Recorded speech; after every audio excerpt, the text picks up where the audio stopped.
ஆம்,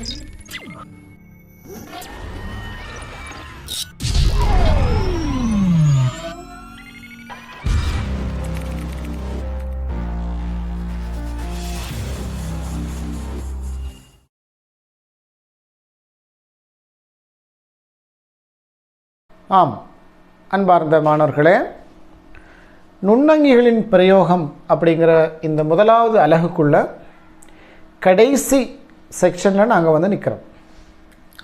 நுண்ணங்கிகள் என்ன, நுண்ணங்கிகளோட வகைகள், அவங்க வாழக்கூடிய சூழல், அவங்களோட கீழ்ப்படைகள், நுண்ணங்கிகள் மூலமாக எங்களுக்கு கிடைக்கிற அனுகூலங்கள், பிரதிகூலங்கள்.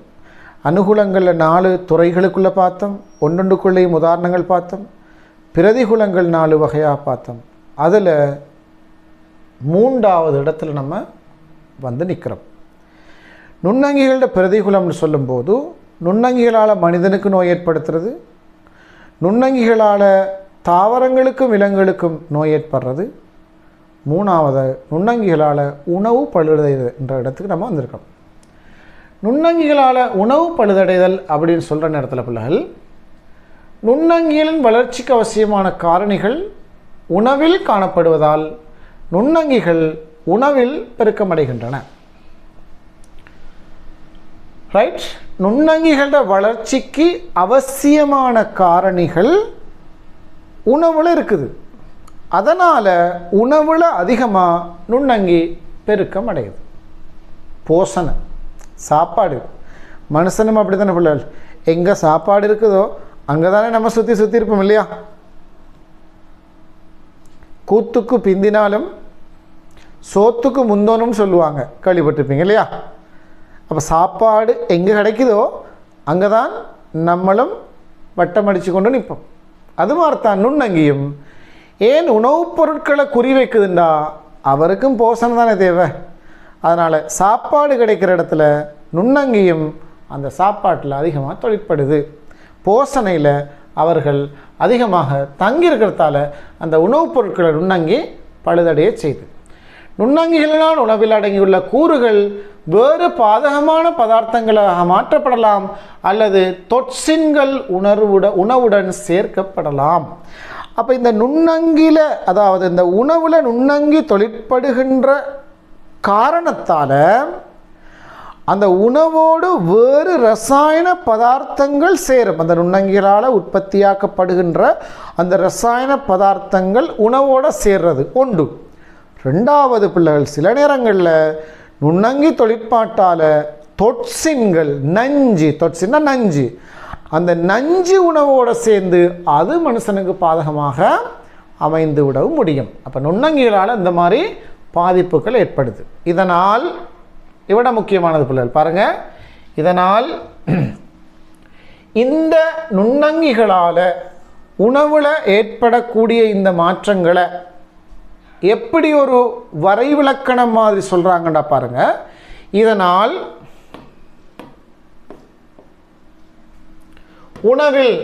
உணவில் நடைபெறும் பௌதிக மற்றும் இரசாயன மாற்றங்கள் காரணமாக உணவானது நுகர்வுக்கு பொருத்தமற்ற நிலைமைக்கு உள்ளாகும் செயல்முறை தான் உணவு பழுதடைதல் அப்படின்னு சொல்கிறாங்க. என்ன பிள்ளைகள், உணவு பழுதடைதல் என்னவாம்? உணவில் நடைபெறுகின்ற 2 விதமான மாற்றம். ஒன்று பௌதிக மாற்றம், அடுத்தது இரசாயன மாற்றம். இந்த பௌதிக மற்றும் இரசாயன மாற்றங்களால் அந்த உணவானது நுகர்வுண்டா சாப்பிட்ற, ரைட், அல்லது பருகிற. அப்போ அந்த நுகர்வுக்கு உள்ளெடுப்பதற்கு பொருத்தமற்ற நிலைமைக்கு அந்த உணவுப் பொருள் மாறிச்சுண்டா அதை நம்ம சொல்லுவோம் உணவு பழுதடைதல்னு சொல்லுவோம். எங்களுக்கு சாப்பிடக்கூடிய நிலைமையில் அது இல்லைண்டா அந்த உணவு பழுதா போன உணவு. சாப்பிடக்கூடிய நிலையில் இருக்குன்னு சொன்னால் அந்த உணவில் சின்ன மாற்றங்கள் ஏற்பட்டிருந்தாலும் அது பழுதடைந்த உணவு பழுதா போயிட்டுன்னு சொல்ல மாட்டோம். இப்போ இதான் பிள்ளைகள் பாயிண்ட். உணவில் நடைபெறுகின்ற பௌதிக மற்றும் ரசாயன மாற்றங்கள் காரணமாக உணவானது நுகர்வுக்கு பொருத்தமற்ற நிலைமைக்கு மாறுவது உணவு பழுதடைதல் என அழைக்கப்படும். இந்த உணவு பழுதடைதலானது எத்தனை முறைகளில் சொல்கிறாங்கன்னா பாருங்க, நொதித்தல் அப்படின்னு சொல்கிறாங்க. நொதித்தல், அது மாதிரி அழுகல் அடைதல், அது மாதிரி பாண்டல் அடைதல். எத்தனை வகை சொல்கிறாங்க? நொதித்தல், அழுகல் அடைதல், பாண்டல் அடைதல்.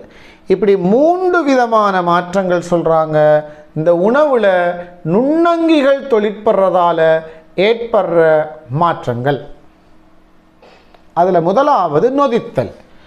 நொதித்தல் என்ன உணவில் ஏற்படுற மாற்றம்ண்டா, கார்போஹைட்ரேட் உணவு நுண்ணங்கி தொழிற்பாட்டால் ஏற்படுகின்ற மாற்றத்தை நாங்கள் நொதித்தல் அப்படின்னு சொல்கிறோம்.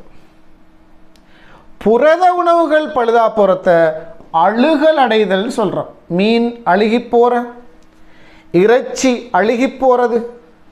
அப்போ புரத உணவுகளில் ஏற்படுற மாற்றத்தை நம்ம அழுகல் அடைதல் சொல்கிறோம். இலிப்பிட்டு உணவில் ஏற்படுற மாற்றத்தை பாண்டல் அடைதல் சொல்கிறோம். பாண்டல் அடைதல். இலிப்பிட்டுன்னா எண்ணெய் கொழுப்பு. இந்த எண்ணெய் கொழுப்பு கலந்த உணவுகளில் ஏற்படுற மாற்றத்தை பாண்டல் அடைதல்னு நம்ம சொல்கிறோம். ரைட். உணவு பழுதடைதல் தொடர்பாக நீங்கள் 8ஆம் ஆண்டில் இதை விரிவாக படிச்சிருக்கீங்க போல, ஞாபகம் இருக்கா உங்களுக்கு? ரைட். நொதித்தல்னா என்ன, அழுகடைதல்னா என்ன, பாண்டல் அடைதல்னா என்ன, நொதித்தலுக்கு உட்படுகின்ற உணவுகள் என்ன, பாண்டல் அடைகிற உணவுகள் என்ன, இதெல்லாம் 8ஆம் ஆண்டில் நாங்கள் விரிவாக டீப்பாக படிச்சிருக்கோம் அப்படின்னு சொல்கிறாங்க போல. உங்களுக்கு படிச்சிங்க தானே? ரைட். இப்போ பாருங்கள், பழங்களை காட்டியிருக்காங்க. பழங்கள் அன்றாட வாழ்க்கையில் நம்ம அதிகமாக உள்ளெடுக்க வேண்டியது பழங்கள். பழத்துக்குள்ளே இன்னொரு கதையும் சொன்ன ஞாபகம் இருக்கு அவ்வளோ உங்களுக்கு? அதாவது பூத்த பூ பிஞ்சில் பழுத்தா நடக்கும், அது மார்க்கெட்டுக்கு போகாது, குப்பை தொட்டிக்கு தான் போகும். முத்தி பழுத்தாத்தான் அது மார்க்கெட்டுக்கு போகும், அதுக்கு ஒரு பொருளாதார முக்கியத்துவம் வரும். அது மாதிரி தான் பிள்ளைகளும். நீங்கள் பிஞ்சில் பழுக்கிறதுக்கு யோசிச்சிடாதீங்க, மார்க்கெட்டுக்கு போக மாட்டீங்க, உங்களுக்கு எந்த வேல்யூவும் இருக்காது, குப்பை தொட்டிக்கு தான் போகணும். அப்போ நல்லா முத்தி பழுத்து கனிந்த பழமாக நீங்கள் இருந்தால் உங்களுக்கும் பிரயோசனம் இருக்குது. ஓகே. இப்போ பாருங்க பிள்ளைகள், இந்த பான் இந்த பானில் நுண்ணங்கியால் ஒரு மாற்றம் ஏற்படுது பாருங்க. இந்த பானில் ஏற்படுற இந்த நுண்ணங்கி தொட்டை நம்ம சொல்கிறது பான் பூஞ்சனம் சொல்கிற பிள்ளைகள். பான் பூஞ்சனம் சொல்லுவோம். அதை நம்ம இங்கிலீஷில் சொல்கிறது மியூக்கர். அதை தமிழ்லையும் எழுதுகிற மியூக்கர் அப்படின்றத தமிழ்லையும் எழுதுறது மியூக்கர். பான் பூஞ்சனம், அதில் பேர் மியூக்கர். அது பானில் தோன்றுகின்ற பூஞ்சனம். அது மாதிரி பழங்கள் பாருங்கள், ஆப்பிள் பழம், செர்ரி பழம் எல்லாம் இந்த அழுகி போகுது இல்லையா? பழங்கள் பழுதாகி போகுது, பழங்களும் அழுகி போகுது. மரக்கறிகள் இந்த பாருங்கள், மரக்கறிகள் என்ன செய்யுது? காய்கறிகள் எல்லாத்துலேயும் பூஞ்சனம் அதெல்லாம் தோன்றுது. ரைட். சிலது அழுகி போகுது, இந்த மாதிரி மாற்றம்லாம் நடக்குது. பால், கெட்டுப்போன பால் உங்களுக்கு காட்டுருக்காங்க பாருங்கள். பாலில் நுண்ணங்கி தொட்டால் பால் கெட்டு போயிடுச்சு, அது கெட்டுப்போன பால். அப்போ நுண்ணங்கி தொழிற்பாட்டின் காரணமாக பழுதடைந்துள்ள சில உணவுப் பொருட்கள் உங்களுக்கு இங்கே ஒரு சாட்டில் காட்டியிருக்காங்க. இப்போ நம்ம முக்கியமான ஒரு விஷயத்துக்கு போகிற பிள்ளைகள், இந்த விஷயத்தை நீங்கள் கொஞ்சம் கவனித்து பாருங்கள். உணவு பழுதடைகிற நேரத்தில் உணவில் ஏற்படுகின்ற மாற்றங்கள் 2ஆக வகைப்படுத்துகிறாங்க. ஒன்று பௌதிக மாற்றம், அடுத்து ரசாயன மாற்றம். நம்ம உணவு பழுதடைதல் என்றால் என்னென்ற கேள்விக்கு ஒரு விட சொன்னது தானே, ஞாபகம் இருக்கா உங்களுக்கு? உணவில் ஏற்படுகின்ற பௌதீக மற்றும் ரசாயன மாற்றங்கள் காரணமாக உணவுப் பொருளானது நுகர்வுக்கு பொருத்தமற்றதாக மாறுவதைத்தான் நம்ம உணவு பழுதடைதல்னு சொன்னோம். அப்போ அந்த உணவு பழுதடைகின்ற போது உணவில் 2 விதமான மாற்றங்கள் ஏற்படுது. ஒன்று பௌதீக மாற்றம், அடுத்தது ரசாயன மாற்றம். பௌதீக மாற்றங்கள் ஒரு 4 சொல்கிறாங்க. உணவு மென்மை அடைதல், சாஃப்ட் ஆகிறது. இப்போ பாருங்கள், ஒரு பழம், நல்ல மாம்பழம், பழுதாகாமல் நல்லா இருக்கிற மாம்பழம் தொட்டு பார்த்தீங்கன்னா நல்லா கட்டியாக இருக்கும் இல்லையா? அதே மாம்பழம் பழுதாகி போகிற நேரத்தில் அதை தொட்டு பார்த்தீங்கன்னா அமுங்கும் இல்லையா? அதில் அந்த இழை அமைப்பு மென்மையாகி போகும். இழையமைப்பில் மாற்றம் ஏற்படும். அதான் உணவு மென்மை அடைதல். அப்போ இந்த உணவு மென்மை அடைதல் அப்படின்னு சொல்கிறது ஏற்படுகின்ற பௌதீக மாற்றம். ரெண்டாவது சொல்கிறாங்க நிறம் மாற்றம், சுவை மாற்றம், மனம் மாற்றம். மனம், நிறம், சுவை இது மூன்றும் உணவுப் பொருளில் மாற்றம் அடைகிறத நம்ம சொல்கிறது பௌதீக மாற்றம். பௌதீக மாற்றம். அது மாதிரி உணவுண்ட இழையமைப்பு மாற்றம் அடைதல் அல்லது உணவு மென்மை அடைதல் இதுவும் பௌதிக. அப்போ பௌதிக மாற்றங்கள் எத்தனை பல? 4. உணவின் இழையமைப்பு, ரைட், உணவுண்ட இழையமைப்பு மாற்றம் அடைதல் அல்ல உணவு மென்மை அடைதல் உண்டு. மனம் மாறுதல், நிறம் மாறுதல், சுவை மாறுதல். மனம், நிறம், சுவை இது மூன்றும் பௌதிக மாற்றங்கள். ரசாயன மாற்றங்களுக்கு என்ன சொல்கிறாங்க? கார்போஹைட்ரேட் உணவு, நொதித்தல், புரத உணவு, அழுகடைதல், இலிப்பிட் உணவு, பாண்டடைதல். அப்போ இந்த நொதித்தல், அழுகடைதல், பாண்டடைதல் இது மூன்றும் என்ன மாதிரியான மாற்றமாம்? ரசாயன மாற்றம். என்ன மாற்றம்? உணவுப் பொருளில் ஏற்படுகின்ற ரசாயன மாற்றம். சரிதானே பிள்ளைகள்? ஓகே, அடுத்த விஷயத்துக்கு வருவோம். உணவுண்டு பழுதடைவதில் செல்வாக்கு செலுத்துகின்ற காரணிகள் எவைன்னு கேட்குறாங்க. உணவுண்டு பழுதடைவதில் செல்வாக்கு செலுத்தக்கூடிய காரணிகள் எவை? அதையும் ரெண்டாக பிரிக்கிறாங்க பிள்ளைகள். ஒன்று அகக்காரணின்னு சொல்கிறாங்க, அடுத்தது புறக்காரணி அல்லது சூழல் காரணின்னு சொல்கிறாங்க. அகக்காரணி என்று சொல்லும்போது அந்த உணவுக்கு உள்ளுக்கு இருக்கிற காரணி. புறக்காரணிண்டா உணவுக்கு வெளியால் இருக்கிற காரணி. உணவு தானே பழுதடை போது. எனவே உணவின் அகக்காரணிண்டா உணவுக்கு உள்ளுக்கு இருக்கிறது. அதில் முதலாவது பிள்ளைகள் போஷணை பதார்த்தங்களின் அளவு. எந்த உணவுப் பொருளில் போஷணை அதிகமாக இருக்குதோ அந்த உணவுப் பொருள் வேகமாக விரைவாக பழுதடையும். ஏன்? போஷணை கூட இருந்தால் தானே நுண்ணங்கிகள் கூடுதலாக பெருக்கம் அடையும், கூடுதலாக வளர்ச்சி அடையும், அவங்களோட தொழிற்பாடு கூடவாக இருக்கும். போஷணை குறைய இருந்தால் பெருசாக யாரும் கண்டுக்க மாட்டாங்க. அது மாதிரி தான் பிள்ளைகள், நீங்களும் நல்ல புத்திசாலியாக அறிவாளியாக கெட்டிக்காராக்களாக இருந்தீங்கண்டா உங்களை எல்லாரும் கண்டுக்குவாங்க. எல்லாருக்கிட்டே உங்களுக்கு நல்ல பேர் கிடைக்கும், எல்லாருக்கிட்டே அறிமுகம் கிடைக்கும், எல்லாருக்கிட்டே மதிப்பு மரியாதை கிடைக்கும். மண்டைக்குழுக்கு சரக்கொண்டும் இல்லையா, போஷணை பெருமானம் இல்லையா, உணவுப் பொருளுக்கு எந்த நுண்ணங்கியும் வராது. அது மாதிரி யாருமே கண்டுக்கவும் மாட்டாங்க, யாருமே உங்களை பற்றி தேடவும் மாட்டாங்க. அப்போ என்னைக்கு நீங்கள் அறிவை வளர்த்துக்கொள்கிறீங்களோ, என்னைக்கு நீங்கள் உங்களோட திறமைகளை வளர்த்துக்கொள்கிறீங்களோ, மற்றவங்களுக்கு தெரியாது உங்களுக்கு தெரிஞ்சிருக்கணும், மற்றவங்களுக்கு தெரியாது உங்களுக்கு தெரிஞ்சிருக்கும். அப்போ தான் நீங்கள் அந்த இடத்துல வெளிச்சமாக பிரைட்டாக தென்படுவீங்க. அடுத்தவங்களுக்கு தெரியாது உங்களுக்கு தெரிஞ்சிருக்கணும். அதான் ரொம்ப முக்கியம் பிள்ளை. ரைட். அப்போ போஷணை பதார்த்தங்கள் அளவு கூடும்போது நுண்ணங்கிகள் விரைவாக அந்த உணவுப் பொருளில் தொழிற்பட அந்த உணவுப் பொருளை பழுதாக்க ஆரம்பிக்கும். ரெண்டாவது ஈரழிப்பு.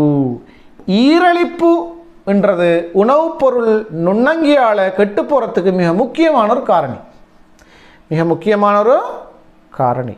ஈரழிப்பில்லாத உணவுப் பொருட்கள் நுண்ணங்கிகளால் விரைவில் கெட்டு போக மாட்டாது. ஈரழிப்பாக இருக்கிற உணவுப் பொருட்கள் விரைவில் நுண்ணங்கியால் கெட்டு போயிடும். பாருங்கள், மீனை கருவாடாக மாற்றுறதுக்கு உப்பு போடுவாங்க. ஏன் மீனுக்கு உப்பு போடுற? அந்த மீன் உடலை பிளந்து அதுக்குள்ளே உப்பை போட்ட உடனே அந்த உப்பு என்ன செய்யும்டா, மீன் உடம்பில் இருக்கிற அந்த நீர் அவ்வளோத்தையும் உப்பு உறிஞ்செடுத்துரும்.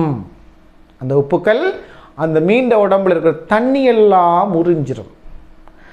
அப்போ தண்ணியெல்லாம் உறிஞ்சப்பட்ட பின்னாடி ஈரழிப்பு இல்லையா, அந்த உணவுப் பொருள் கொஞ்ச நாளைக்கு நுண்ணங்கிற தொழிற்பாடு இல்லாமல் இருக்கும். அப்போ உணவுப் பொருள் ஒன்று கெட்டு போகிறதுக்கு அந்த உணவுக்கு உள்ளுக்கு இருக்கிற காரணிகளில் முதலாவது அந்த உணவுப் பொருளினுடைய போஷணை பெருமானம். இப்போ மீனை பாதுகாக்கிறதுக்காக வேண்டி பிள்ளைகள் நுண்ணங்கி தொற்றுலேருந்து மீனை பாதுகாக்கிறதுக்காக வேண்டி மீனில் இருக்கிற போஷணை பெருமானத்தை எல்லாம் இல்லாமக்கலுமா? இல்லாது. போஷணை இல்லாமக்கல, அதாவது அந்த உணவுப் பொருள் இருக்கத்தான் செய்யும். ஆனால் எதை இல்லாமக்கலாம்? தண்ணியை இல்லாமக்கலாம். அப்போ தண்ணியை இல்லாமக்கினோம்டா, ஒரு உணவுப் பொருள் இருக்கக்கூடிய அந்த ஈரழிப்பை இல்லாமக்கினோம்டா அந்த உணவுப் பொருளை எங்களால் நுண்ணங்கி தொற்றிலிருந்து நுண்ணங்கின்ற பாதிப்பிலிருந்து பாதுகாக்கலாம். அதான் பிள்ளைகள், எங்களுக்கு போஷணை பதார்த்தத்தின் அளவு கூட கூட நுண்ணங்கி தொழிற்பாடு கூடும். ஆனால் எங்களால் அவரை இல்லாமாக்க இயலாது, ஈரழிப்பை இல்லாமக்கலாம். அப்போ ஈரழிப்பை இல்லாமக்கினோம்னா அந்த அந்த உணவை நாம் நுண்ணங்கிட்ட இருந்து பாதுகாத்து கொள்ள முடியும். அடுத்தது பாருங்கள், உணவின் உயிரியல் கட்டமைப்பு. அந்த உணவுண்ட உயிரியல் கட்டமைப்பு எப்படி இருக்குதோ அதற்கேற்ப நுண்ணங்கியால் அது குயிக்காக பழுதாகுதா லேட்டாகி பழுதாகுதா அப்படிங்கிறது தீர்மானிக்கப்படும் பிள்ளைகள். சில உணவுப் பொருட்கள் பாருங்கள் என்னது நுண்ணங்கியால் குயிக்காக பழுதாயிரும், சில உணவுப் பொருட்கள் கொஞ்சம் லேட்டாகும். சில பழங்கள் குயிக்காக பழுதாயிரும், சில பழங்கள் கொஞ்சம் லேட்டாகும். இப்போ விளாம்பழம் எல்லாம் பாருங்களேன், விளாம்பழம் குயிக்காக பழுதாகுமா? இல்லை, அது சுற்றி வர இருக்கிற அந்த ஓடும் அந்த விளாம்பழத்துக்கு உள்ளுக்கு இருக்கிற அந்த அந்த சதைப்பற்றான பகுதிகளை அது பாதுகாக்குது. அப்போ விளாம்பழம் மாதிரியா மாம்பழம், இல்லாட்டி விளாம்பழம் மாதிரியா ஜம்பு பழம்? யோசிச்சு பாருங்க, ஜம்பு பழம் உண்டு, ரைட்? அப்போ ஒரு மாம்பழம் கூட நாளைக்கு இருக்குமா, ஒரு ஜம்பு பழம் கூட நாளைக்கு இருக்குமா? அது ஒன்றொன்று இந்த இழையமைப்புகள் கூட அந்த உயிரியல் ஸ்ட்ரக்சர், உயிரியல் கட்டமைப்பு ஒவ்வொரு பொருளினுடைய ஆயுள் காலத்தை நுண்ணங்கியிலிருந்து பாதுகாப்பு பெறக்கூடிய, நுண்ணங்கி தொற்றுக்கு நுண்ணங்கியால் பாதிப்படையக்கூடிய அந்த நிலைமை அந்த பொருளுடைய உயிரியல் கட்டமைப்பு அதில் செல்வாக்கு செலுத்தும். அப்போ உணவில் காணப்படும் அகக்காரணி, உணவு பழுதடைதல் செல்வாக்கு செலுத்தும் அகக்காரணி கட்ட 3: 1 போஷணை பதார்த்தத்தின் அளவு, 2வது ஈரலிப்பு, 3வது உணவின் உயிரியல் கட்டமைப்பு. இப்போ அகக்காரணியை நம்ம முடிச்சிட்டோம், புறக்காரணிக்கு வருவோம். புறக்காரணியில் முதலாவது சூழல் வெப்பநிலை. நுண்ணங்கியல் வாழ்வதற்கும் வளர்வதற்கும் சிறப்பான வெப்பநிலையும் சிறப்பான pH பெருமானமும் ஈரலிப்பும் அவசியங்கிறத நம்ம 8ஆம் ஆண்டிலே நாங்கள் அதை படிச்சிருக்கோம். அப்போ பொருத்தமான சூழல் வெப்பநிலை இல்லாட்டி நுண்ணங்கியால் உணவை பழுதடைய செய்ய முடியாது. அப்போ நீங்கள் உணவை கொண்டு போயிட்டு ஃப்ரிட்ஜில் வச்சா என்ன நடக்குது பிள்ளைகள்? உணவை கொண்டு போயிட்டு ஃப்ரிட்ஜில் வச்சா என்ன நடக்குது? அந்த உணவுப் பொருளுக்கு சூழல் புறக்காரணியாக இருக்கிற வெப்பநிலையை நீங்கள் குறைச்சி விட்டீங்க. அப்போ வெப்பநிலை குறைஞ்சிச்சுண்டா என்ன செய்யாது? நுண்ணங்கி தொழிற்படாது, ஃப்ரிட்ஜுக்குள்ளே நுண்ணங்கியால் தொழிற்பட இயலாது, பெருக்கமடைய இயலாது. அப்போ சூழல் வெப்பநிலை புறக்காரணிகளில் உண்டு. அது மாதிரி சூழலின் ஈரலிப்பு, உணவுப் பொருளில் ஈரலிப்புன்னு ஒன்றும் இருக்குது, சூழலின் ஈரலிப்புன்னு ஒன்றும் இருக்குது. சூழலில் ஈரலிப்பை குறைச்சாலும் அந்த உணவுப் பொருள் பழுதடைகிறது குறையும். ஃப்ரிட்ஜுக்குள்ளே வச்சா 2 விஷயம் நடக்குது, 1 வெப்பநிலை குறைக்கப்படுது, 2வது சூழல் ஈரலிப்பு குறைக்கப்படுது. அப்போ அந்த ஈரலிப்பு குறைக்கப்படுறதாலையும் என்ன நடக்கும்னு கேட்டால் அந்த உணவு பாதுகாக்கப்படும். அப்போ புறக்காரணிகளில் முதலாவது சூழல் வெப்பநிலை, 2வது சூழலில் ஈரலிப்பு, 3வது சூழலில் காணப்படும் வாயு வகைகள். வாயு வகைகள் உங்களுக்கு தெரியுமா பிள்ளைகள்? இந்த பால்மா பக்கெட் ஒரு தானே, பால்மா பக்கெட் பால்மா குடிக்கிறது 2 அளவு குறைச்சி கொள்ளுங்க பிள்ளைகள். எல்லாம் கெமிக்கல், ரைட்? எல்லாம் கெமிக்கல். 7மா இருந்தால் பசுப்பால், ரைட்? பசுப்பால் நெவும் இலக்கிரி இல்லையா? இந்த பசுப்பால் அருந்துறதுக்கு நீங்கள் பழகுங்க, அது உங்களோட உடலுக்கும் ஆரோக்கியமானது, ரைட்? இப்போ இந்த பால்மா, ரைட், பால்மா பேக்கெட்டில் வருது. பால்மா பேக்கெட்டை எப்படி பிடிச்சி அமர்த்தி பார்த்தீங்கன்னா அதுக்குள்ள நிறைய கேஸ் இருக்கும் பிள்ளைகள், நிறைய வாயு அடைச்சிருப்பாங்க. நாங்கள் முந்தி சின்ன பிள்ளையாக இருக்கிற டைமில் ஏமாந்து என்னென்னு கேட்டால், இந்த பாருங்கள், இந்த பால்மா கம்பெனிக்காராக்கள் கொஞ்சோண்டு பால்மாவை போட்டுட்டு நிறைய காற்றை போட்டு நிரப்பி வச்சுருக்காங்க அந்த பால்மா பேக்கெட்டுகளுக்கு. இப்படி தான் இவனை ஏமாத்துறானோ அப்படின்னு நம்ம யோசித்தோம் பிள்ளைகள். ஆனால் இந்த சயின்ஸை படித்தது பிறகு என்ன விளங்கிச்சுண்டா, இல்லை அதை அவங்க ஏமாத்துறதுக்கு வைக்கல, அந்த பால்மா நுண்ணங்கியால் கெட்டு போகாமல் இருக்கணுமா இருந்தால் அதுக்குள்ளுக்கு இருக்கக்கூடிய அந்த வலி, அந்த கேஸ், அதை மாற்றணும். அந்த வலிக்குள்ளுக்கு ஒட்சிசன் வாயு இருந்துச்சுண்டா, சாதாரண வலி அந்த பால்மாவை நம்ம வலியில் அடைச்சோம்னு சொன்னா பால்மா ரொம்ப காலத்துக்கு இருக்காது, பழுதாக போயிடும் குயிக்கா. காரணம் என்ன? வளிமண்டலத்தில் இருக்க அந்த ஆக்சிஜன் வாயுவால் அந்த உணவு கெட்டுப்போகும். நுண்ணங்கி தொழிற்பாட்டுக்கு அந்த ஆக்சிஜன் வாயு சப்போர்ட் பண்ணும்.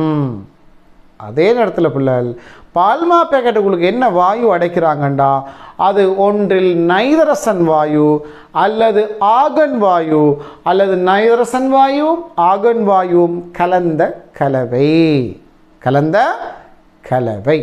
எனவே அந்த உணவுப் பொருளோட சூழலாக சுற்றி இருக்கிற அந்த வாயு வகை என்னங்கிறதும் அந்த உணவுப் பொருள் பழுதாகிறதுல செல்வாக்கு செலுத்துகிற காரணி ஒன்று தான் பிள்ளைகள். அப்போ பாருங்கள், உணவு பழுதடைதல் செல்வாக்கு செலுத்தும் காரணிகள் நம்ம 2ஆக பிரிக்கிறோம். ஒன்று உணவில் காணப்படும் அகக்காரணி, இந்த போஷணை பதார்த்தத்தின் அளவு, ஈரலிப்பு, உணவுண்ட உயிரியல் கட்டமைப்பு. புறக்காரணி என்ற டைமில் நம்ம 3 சொல்கிறோம். 1 சூழல் வெப்பநிலை, 2வது சூழல் ஈரலிப்பு, 3வது சூழலில் காணப்படும் வாயுக்கள். இது 3ம் ஒரு உணவுப் பொருளில் நுண்ணங்கி தொழிற்படுறதில் செல்வாக்கு செலுத்துகிற காரணிகள். சரி பிள்ளைகள், நுண்ணங்கிகளால் ஏற்படுகின்ற பாதிப்புக்குள்ள 3ஆவதை நம்ம பார்த்துட்டோம். முதலாவது மனிதனுக்கு நோய், 2வது தாவர விலங்குகளுக்கு நோய், 3வது உணவு பழுதடைதல், 4வது பயாலஜிக்கல் வெப்பன் உயிர் ரசாயன ஆயுதமாக உயிரியல் ஆயுதமாக நுண்ணங்கி பயன்படுத்தப்படுகின்ற சந்தர்ப்பம். பாருங்கள் பிள்ளைகள், யுத்த நடவடிக்கைகளின் போது நம்ம ஏற்கனவே சொன்னோம் இல்லையா, அழிவு எந்த பிரயோசனத்தையும் தராது, ஆக்கம்தான் நமக்கும் பிரயோசனம், நம்மை சூழ உள்ளவர்களுக்கும் பிரயோசனம். அப்போ யுத்த நடவடிக்கையின் போது நுண்ணங்கிகளின் நச்சு தொற்சின்கள் அல்லது கொடிய நோயாக்கி பாக்டீரியா அல்லது ஃபங்கஸ் போன்ற நுண்ணங்கிகள் உயிரியல் ஆயுதமாக பயன்படுத்தப்படுதாம்.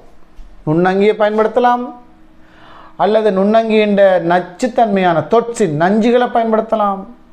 இப்படி ஏதாவது ஒன்றை பயன்படுத்தி உயிரியல் ஆயுதமாக யுத்த நடவடிக்கை போர் தந்திரங்களில் ஆக்களை கொல்றதுக்கு பயன்படுத்தக்கூடிய ஒன்று தான் பிள்ளைகள் இந்த உயிரியல் ஆயுதம். உதாரணமாக என்ன தடுக்கிறாங்கன்னா ஆந்த்ராக்ஸ். பாருங்க, ஆந்த்ராக்ஸ் என்ற நோயை ஏற்படுத்தும் ஆந்த்ராக்ஸ் பாக்டீரியாக்கள் பேசிலஸ் ஆந்த்ராசிஸ் அண்மையில் பயன்படுத்தப்பட்ட மிகவும் கொடிய உயிரியல் ஆயுதம், மிகவும் கொடிய பயாலஜிக்கல் வெப்பன். ரைட். உயிரியல் ஆயுதமானது மனிதனுக்கு மேலே விலங்குகளுக்கு மட்டுமல்லாது தாவரங்களுக்கும் பாதிப்பு ஏற்படுத்துது. எனவே இந்த நுண்ணங்கியில் பயாலஜிக்கல் வெப்பன்ஸாக பயன்படுத்துவது ஒரு ஆக்கப்பூர்வமான முடிவு அல்ல, அது தவிர்க்கப்பட வேண்டியது. ஏனென்றா மனித குலத்துக்கு மட்டுமில்லை, அதால் விலங்குகளுக்கும் தாவரங்களுக்கும் கூட அச்சுறுத்தல் நிலவுகிறது. ஓகே பிள்ளைகள், அப்போ பயாலஜிக்கல் வெப்பன்ஸ் ஆக பயன்படுத்தப்படுற நுண்ணங்கி எதுன்னு கேட்டால் ஆந்த்ராசிஸ்ன்னு சொல்லலாம் இல்லையா பிள்ளைகள், உங்களுக்கு பேசிலஸ் ஆந்த்ராசிஸ். அந்த நோய்க்கு பேர் என்ன? ஆந்த்ராக்ஸ். ரைட், நோய்க்கு பேர் ஆந்த்ராக்ஸ்.